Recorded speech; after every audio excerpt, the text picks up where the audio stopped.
Welcome student. हमने पिछले lecture में देखो रेडॉक्स अभिक्रिया के बारे में बात कर ली थी, यानी कि उपचयन और अपचयन अभिक्रिया के बारे में। देखो रेडॉक्स अभिक्रिया थोड़ा सा और रिपीट कर लेते हैं। रेडॉक्स अभिक्रिया में हमने क्या लिखा था? रेडॉक्स अभिक्रिया, रेडॉक्स अभिक्रिया में क्या होता है कि एक का तो क्या होता है उपचयन होता है और दूसरे का क्या होता है अपचयन। यानी कि दो अभिकारक हम जब लेंगे तो एक का क्या होगा अपचयन और एक का क्या होगा उपचयन होगा। जैसे मैं एक समीकरण लिख ही देता हूँ, CO प्लस H2। जब अभिक्रिया करने के बाद क्या मिलेगा अपने को? यहाँ पे मिलेगा Cu और यहाँ पे क्या मिलेगा H2O। देखो इसमें क्या थी, ऑक्सीजन थी, और जब इसका यहाँ पे क्या आ रहा है ऑक्सीजन की कमी हो रही है, इसका मतलब ये तो हो गया अपचयन, और यहां पे क्या हो रहा है उपचयन। यानी कि यहाँ ऑक्सीजन की कमी थी है नहीं, और यहाँ आते क्या होगा ऑक्सीजन की वृद्धि हो रही है, यहाँ पे क्या होगा उपचयन होगा। तो दोनों अभिक्रिया होगी उपचयन और अपचयन। जब दोनों एक साथ होती है तो उस अभिक्रिया को हम क्या लिखते हैं? रेडॉक्स अभिक्रिया लिखते हैं। और देन अब देखो हम ये देखेंगे कि दैनिक जीवन में उपचयन या अपचयन जो अभिक्रिया होती है वो कौन सी होती है। देखो हम बात करेंगे तो हम दैनिक जीवन में दो घटनाएं हम पढ़ते हैं। दैनिक जीवन में हम दो घटनाएं पढ़ते हैं। देखो पहली कौन सी पढ़ते हैं? सबसे पहले पढ़ते हैं हम संक्षारण के बारे में, और दूसरी जो घटना होती है वो होती है विकृत गंधिता। देखो हम संक्षारण के बारे में बात करें। देखो संक्षारण वो होता है कि कोई भी देखो धातु की जो भी चीज होती है, मान लो ये मेरे पास है पेन, और इस पेन धातु का है, अगर इसके ऊपर पानी, अम्ल, नम, अदर वायु या क्षार की वजह से या हवा की वजह से, किसी भी पदार्थ की वजह से इसकी जो ऊपर वाली परत है वो क्या हो जाए? क्षरण होना स्टार्ट, यानी कि क्षय होना। क्षय का मतलब जानते हो कि ऊपर वाली जो परत है वो धीरे धीरे क्या होने लग जाए? नष्ट होने लग जाए। उस प्रकृति को हम क्या बोलते, उस क्रिया को हम क्या बोलेंगे? संक्षारण बोलेंगे। यानी कि मैं बात करूं, अगर आपने देखा होगा कि ये इसको हम क्या कहते हैं? धातुओं का कुष्ठ रोग कहते हैं। कुष्ठ रोग का मतलब जानते हो कि जब भी हाथ होता है उसकी जब कोढ़ होता है या कुष्ठ रोग हो जाता है, जब हम उसके ऊपर क्या करते हैं, जैसे हाथ फेरते हैं, क्या फेरते हैं, जैसे ये हाथ फेरेंगे वैसे ही उसकी चमड़ी है ना वो क्या करने लग जाएगी? धीरे धीरे नष्ट होना, मतलब ऊपर से उतरने लग जाएगी।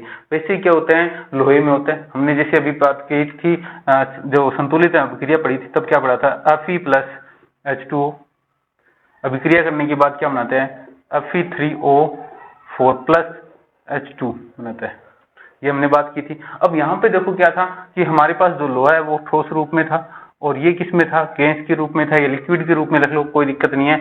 और ये हमारे पास सॉलिड के रूप में रहेगा, और ये क्या रहेगी? गैस के रूप में हमें मिल जाएगा। इसका मतलब देखो लोहा होता है, लोहा पर जब जंग लगती है, इसका मतलब जानते हो लोहे पे जब जंग लगती है तो वो किसकी वजह से लगती है? पानी की वजह से। पानी की वजह से नष्ट होने लग जाता है, और उसके बाद में देखो धीरे धीरे वो क्या बनाता है? फेरस ऑक्साइड बनाता है। यानी कि जब भी हम कोई जंग लग जाती है तो हम क्या करते हैं? जब उसके ऊपर ऐसे ऐसे हाथ फेरते हैं तो उसके ऊपर वाले जो कण है तो वो धीरे धीरे क्या होने लग जाते हैं? नष्ट होने लग जाते हैं। वहां पे जैसे व्हाइट कलर का अगर कोई लोहा है, जैसे हम देखते हैं कि धातु का जो प्रमुख गुण होता है वो क्या होता है? चमकीला।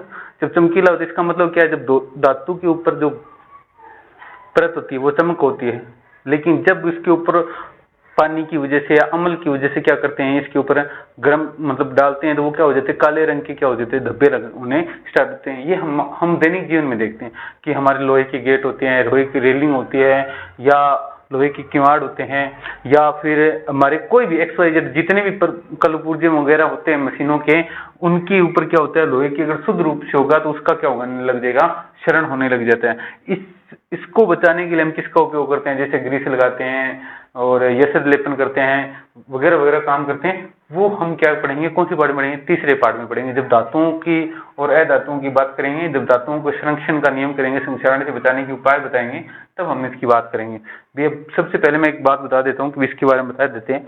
संक्षारण क्या होता है? संक्षारण यानी कि धातु पर, किसी धातु की सतह पर अम्ल, क्षार, पानी आदि की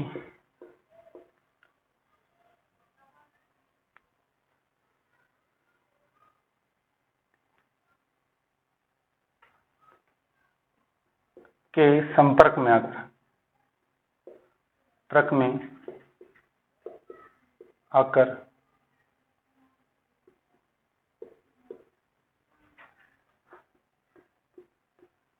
सतह का क्षरण होता है। इस प्रक्रिया को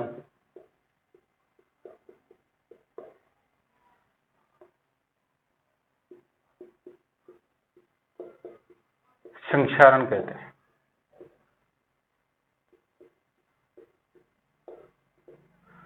मतलब ये सभी जगह होते हैं, मतलब धातु की, लोहे की बात नहीं कर रहा। ये जैसे अगर मैं बात करूँ चांदी होती है, वो क्या हो जाती है, काली हो जाती है।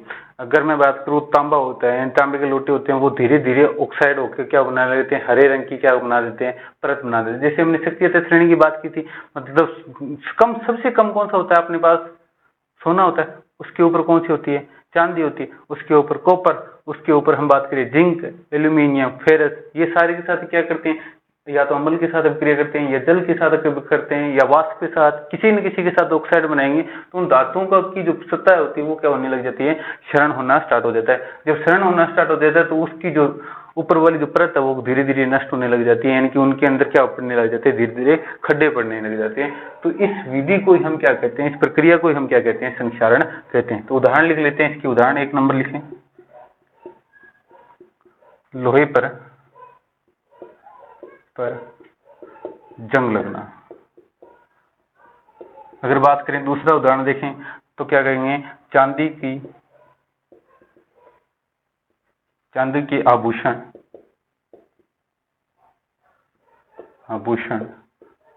का काला होना। यानी कि चांदी जब काली हो जाती है तो हम ये कहेंगे उनके ऊपर क्या होती है, ऑक्साइड बन जाती है, और जिसकी वजह से वो चांदी क्या हो जाती है, काली हो जाती है। तो ये जो हम है, ये संक्षारण की जो प्रक्रिया है उससे बचाव करने के लिए हम किस पार्ट में पढ़ेंगे, तीसरे पार्ट में पढ़ेंगे। उसमें हम पढ़ेंगे कि धातुओं की क्या बनाई जाती है, मिश्र धातु बनाई जाती है। और मिश्र धातु बनाई किस लिए जाती है, संक्षारण की बचाने के लिए। यानी कि यशद लेपन, हम क्या करते हैं, यशद लेपन करते हैं, यानी कि लोहे के ऊपर क्या कर लेते हैं, जिंक की परत चढ़ाती हैं, यानी कि उसको हम गैल्वेनाइजेशन कहते हैं, या फिर यशद लेपन कहते हैं। या मिश्र धातु बनाते हैं, जैसे कांसा होता है, पीतल बनाया जाता है। इन जो इसको क्या कहते हैं, मतलब संक्षारण को बचाने के लिए हम किसका उपयोग करते हैं, मिश्र धातु का उपयोग करते हैं। सोल्डर बनाना या गलनांक कम हो जाना और उनको विद्युत का चालन न होना, इनकी वजह से क्या करते हैं, हम संक्षारण करते हैं। ठीक है, संक्षारण के बारे में हम कौन से पाठ में पढ़ेंगे, तीसरे पाठ में हम ढंग से पढ़ेंगे, एकदम बिल्कुल बढ़िया तरीके से एक एक पॉइंट लिखते हुए हम उसके बारे में बात करेंगे। अब हम बात कर लेते हैं विकृत गंधिता, यानी कि विकृत गंधिता क्या होती है। अगर मैं विकृत गंधिता की बात करूं, हम क्या करते हैं कि कोई भी पदार्थ होता है उसको आज न बना के कल बनाते हैं। मतलब आज मैंने क्या किया, अपने घर में रोजाना रोटी बनती, उस रोजाना रोटी बनती है, तो ये जो अभिक्रिया हमने देखो यहाँ पे जब संक्षारण पढ़ा था, यानी कि यहाँ पे क्या हो गया, ऑक्साइड बनता है। ऑक्साइड मतलब ऑक्सीजन की वर्दी। तो ये जो धातु होती है वो कौन क्या हो जाती है, अपचयित हो जाती है। यानी कि अगर मैं यहाँ पे बात करूं, यहाँ पे हम लिखेंगे संक्षारण में क्या होता है, देखो यहाँ पे लिखते हैं, संक्षारण में उपचयित होना, यानी कि उपचयन की प्रक्रिया होती है, उपचयन की प्रक्रिया होती है। हमने देखो हेडिंग लगाई थी, क्या लिखा था कि दैनिक जीवन में उपचयन की प्रक्रिया, यानी कि उपचयन की प्रक्रिया कौन कौन सी होती है। तो हमने पहला संक्षारण पढ़ा, दूसरा हम क्या पढ़ेंगे, विकृत गंधिता। और विकृत गंधिता देखो क्या होती है, देखो मैं बात कर लेता हूँ। हमने अचार बनाया, अचार बना के एकदम बिल्कुल तरीके से तैयार हो गया, उसको हम क्या कर रहे हैं, डिब्बे में बंद करके रख देते हैं, यानी कि वायुरोधी बना के उसको बंद करके छोड़ देते हैं। लेकिन अगर वो खुला रह जाता है, हल्की सी उसके अंदर ऑक्सीजन चली जाए, तो वो क्या करेगी, उस पदार्थ के साथ क्या करेगी, ऑक्साइड बनाएंगी। और ऑक्साइड बनाने के बाद उसके ऊपर व्हाइट कलर की क्या हो जाती है, एक परत सी जम जाती है, जिसको बोलते हैं फफूद। क्या बोलते हैं इसको, फफूद बोलते हैं। उस फफूद की वजह से वो अचार हो जाता है, वो क्या हो जाता है, खट्टा। ऑक्साइड होगा मतलब वो खट्टा बनेगा, और खट्टे होने की वजह से क्या हो जाता है, वो खराब हो जाता है। और खराब होने की वजह से हमें अचार को क्या करना पड़ता है, फेंकना पड़ता है। इसलिए घर के जो बड़ी महिलाएं, बुजुर्ग महिलाएं होती हैं, वो जब अचार बनाती हैं तो क्या करती हैं, अचार जैसे मान लो अचार इतना रखेंगी, ये इतने अचार, लेकिन उसके ऊपर इतना तक क्या करेगी, तेल डालेगी। और तेल कौन सा डालेंगी, वो गर्म करेंगी, फिर उसको ठंडा करेगी, यानी कि उसके अंदर जितने भी बैक्टीरिया होंगे, यानी छोटे छोटे जीव होते हैं, सूक्ष्म जीव, सब वो नष्ट हो जाते हैं। उसके बाद उसमें क्या डालेंगे, अचार तेल डालेंगे। और तेल क्या होगा, उस अचार से कम थोड़ा ऊपर तक होगा। और इसी को बचाने के लिए हम क्या करते हैं, विकृत गंधिता का मतलब क्या है, देखो विकृत गंधिता का मतलब है ऐसी प्रक्रिया जिससे उसकी गंध है वो विकृत ना हो, यानी कि जैसी उसकी गंध थी आज है उस वैसी गंध अगर मैं 10 दिन बाद चेक करूं तो भी वैसी मिले, 15 दिन बाद चेक करूं तो भी वैसी मिले, और 2 महीने बाद चेक करूं तो भी हमें क्या मिले, वैसी मिले। उस प्रक्रिया को हम क्या कहते हैं, विकृत गंधिता कहते हैं। बात आगे समझ, तो इसके बारे में हम लिखते हैं। ठीक है, देखो विकृत गंधिता का मतलब क्या होता है।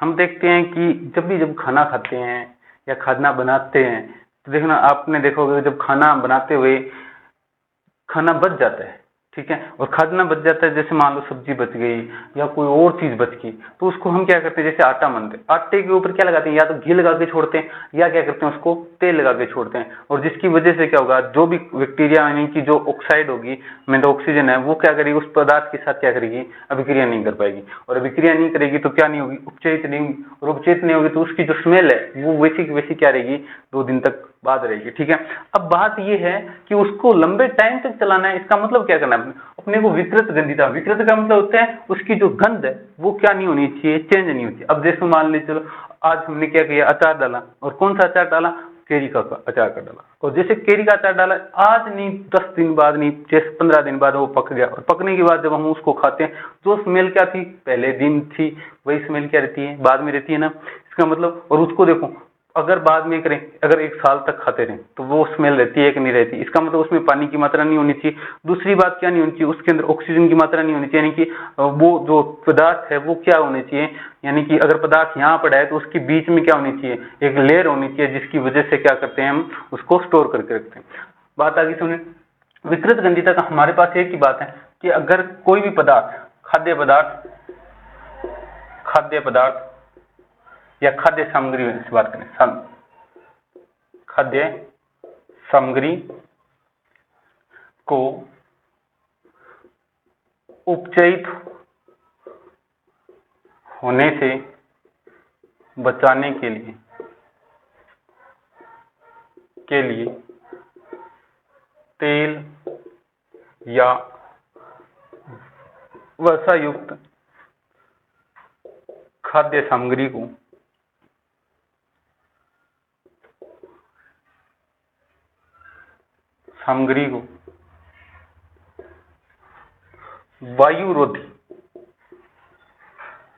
वायुरोधी बर्तनों में रखा जाता है। ठीक है, अब वायुरोधी बर्तनों में रखेंगे जहां पे वायु ऑक्सीजन की मात्रा पे पहुंचे नहीं।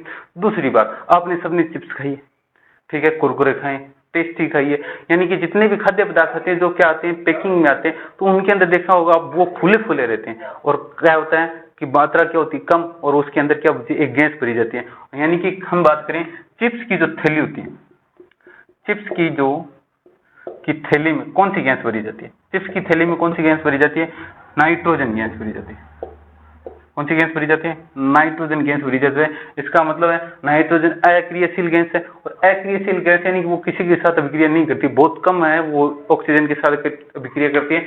तो हम क्या करते हैं कि जबकि चिप्स की थैली में हम उसके ऊपर देखो, हम बात करें खाद्य पदार्थ होती है, उसके ऊपर एक वैलिडिटी लिखी जाती है कि आप इसको 2 महीने के बाद यूज कर सकते हो, यानी कि 1 महीने तक यूज कर सकते हो, किसी में ऐसा होता है कि 10 दिन तक यूज करते हो, और किसी में क्या होता है 15 दिन की वैलिडिटी लिखी जाती है। इसका मतलब उसमें उतनी ही गैस डाली जाती है जितनी वो उसको स्पेंड कर सके, यानी कि उसको सुरक्षित रख सकते, उसके बाद उसकी वैलिडिटी क्या हो जाती है, खत्म हो जाती है। इसका मतलब उसमें नाइट्रोजन गैस है ना वो क्या हो जाती है, ऑक्सीजन के साथ, यानी कि उसके अंदर भी कुछ ना कुछ ऐसी जगह होती है जहाँ पे ऑक्सीजन हो तो उसके साथ अभिक्रिया करके क्या बना देती है, नाइट्रस ऑक्साइड बना लेती है। तो ये अभिक्रिया क्या है, यानी कि ये जो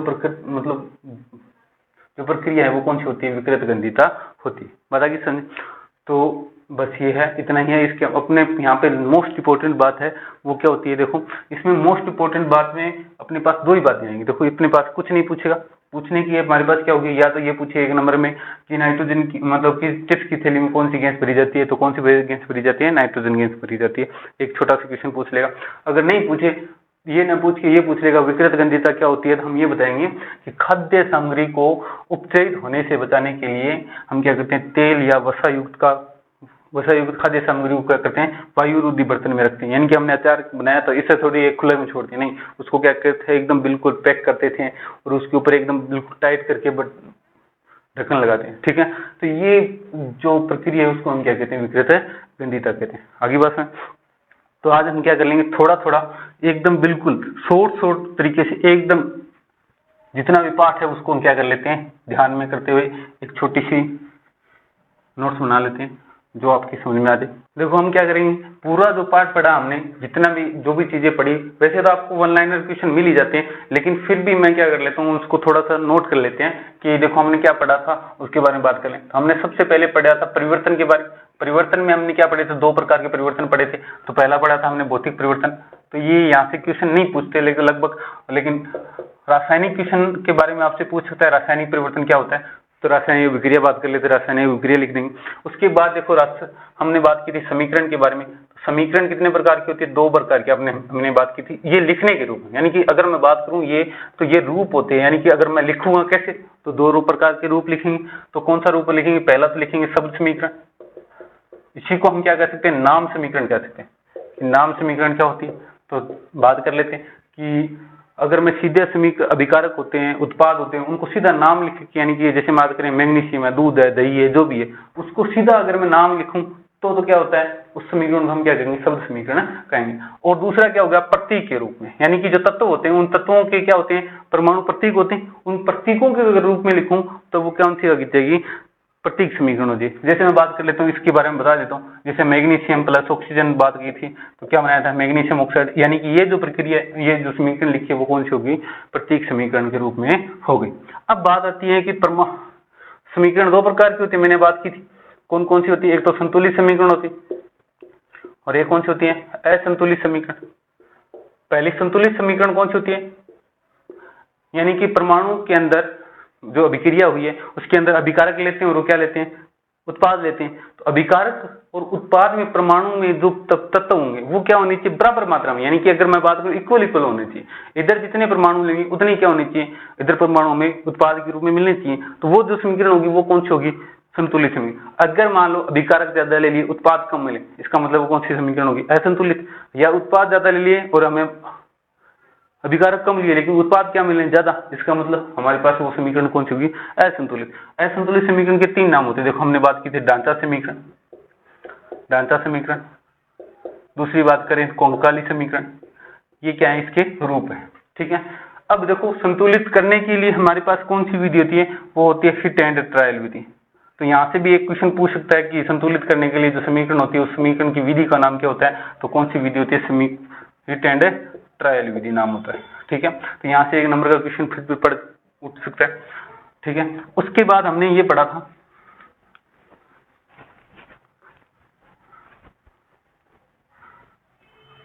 अब बात करते थे समीकरण के प्रकार की बात।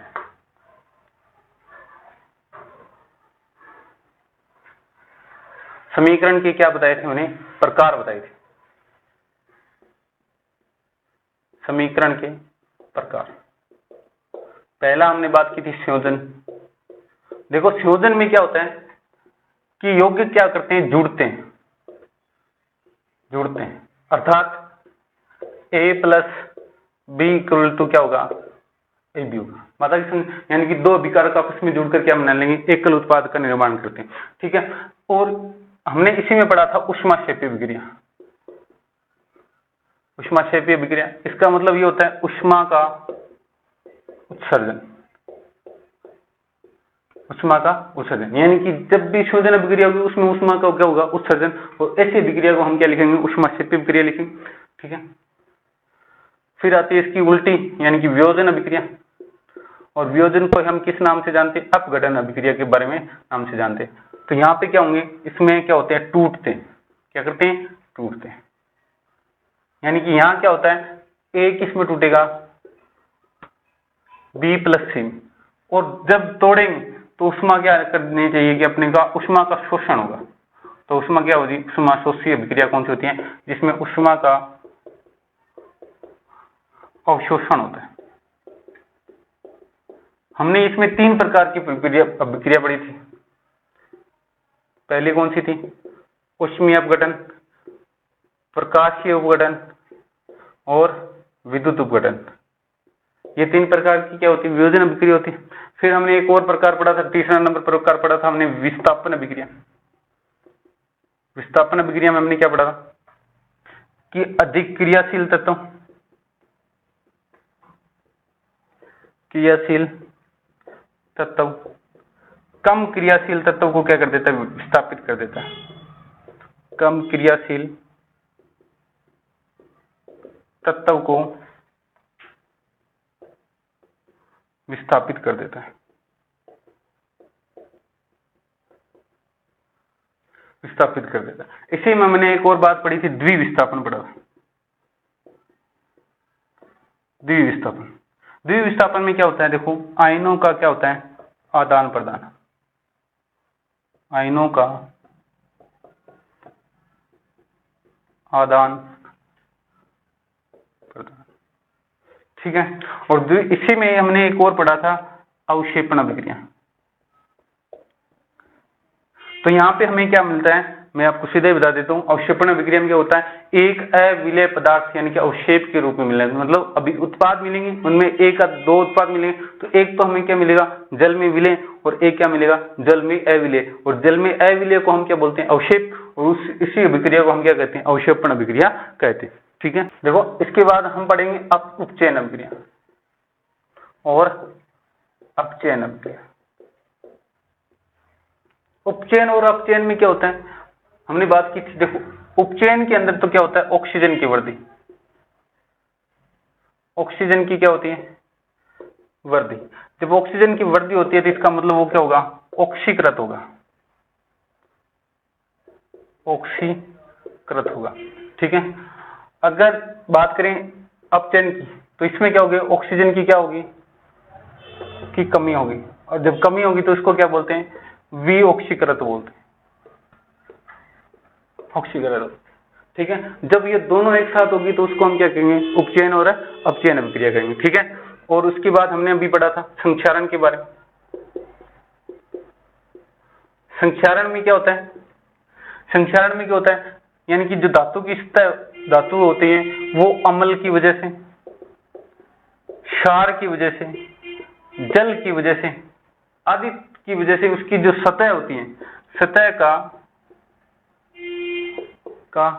क्षरण होना, कौन सी प्रक्रिया होती है, संक्षारण होती है, ठीक है। दूसरी बात है कि लास्ट में हमने वो टॉपिक पढ़ा था, वो कौन सा पढ़ा था, विकृत गंधिता के बारे में। विकृत गंधिता, और विकृत गंधिता में क्या होता है, जो उसकी गंध होती है उसको हमने क्या करना है, विकृत नहीं होने देना है, विकृत नहीं होने ना, विकृत नहीं होना।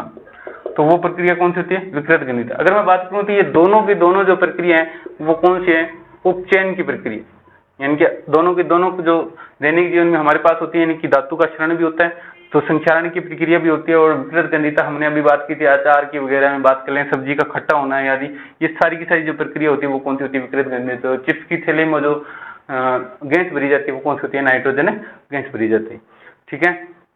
आज के लिए बस इतना ही। जय हिंद, जय भारत।